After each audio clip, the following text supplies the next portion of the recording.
இன்றைக்கி நம்ம டிஃப்ரெண்ட்டாக தேங்காய் பால் பிரியாணி எப்படி பண்ணலான்னு பார்க்கலாம். குக்கரில் தான் இன்றைக்கி பிரியாணி பண்ண போகிறோம். குக்கர் எடுத்துக்கோங்க. 4 ஸ்பூன் ஆயில் எடுத்துக்கோங்க. 2 ஸ்பூன் நெய் எடுத்துக்கோங்க.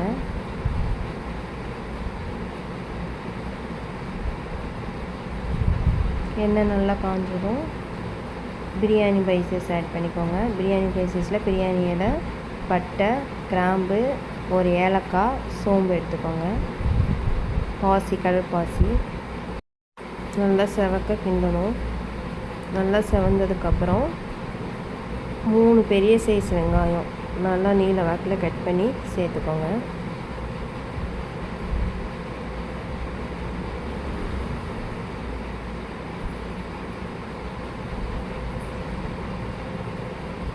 வெங்காயம் நல்லா வதங்கணும். இந்த ஸ்டேஜில் இஞ்சி பூண்டு பேஸ்ட் சேர்த்துக்கோங்க. 2 ஸ்பூன் இஞ்சி பூண்டு பேஸ்ட் சேர்த்துக்கோங்க.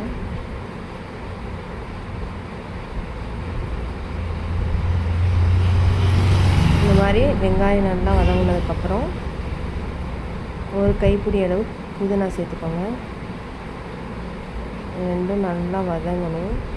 இந்த மாதிரி ரெண்டும் நல்லா வதங்கினதுக்கப்புறம் 3 பச்சை மிளகா, 2 பெரிய சைஸ் தக்காளி சேர்த்துக்கோங்க.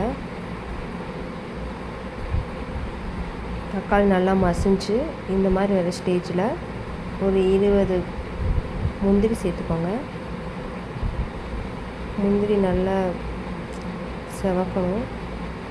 இந்த மாதிரி வந்ததுக்கப்புறம் தேங்காய் பால், அரிசி எவ்வளோ எடுக்கிறோமோ அதை விட டபுள் மடங்காக தேங்காய் பால் ஆட் பண்ணிக்கோங்க. நான் 1 கப் அரிசி எடுத்திருக்கேன், அதனால் 2 கப் தேங்காய் பால் ஆட் பண்ணுறேன்.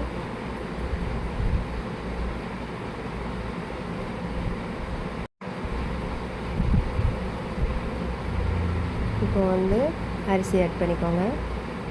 அரிசி அரை மணி நேரம் ஊற வச்சு வச்சுருக்கேன், பாஸ்மதி அரிசி. அதை ஆட் பண்ணிக்கிறேன்.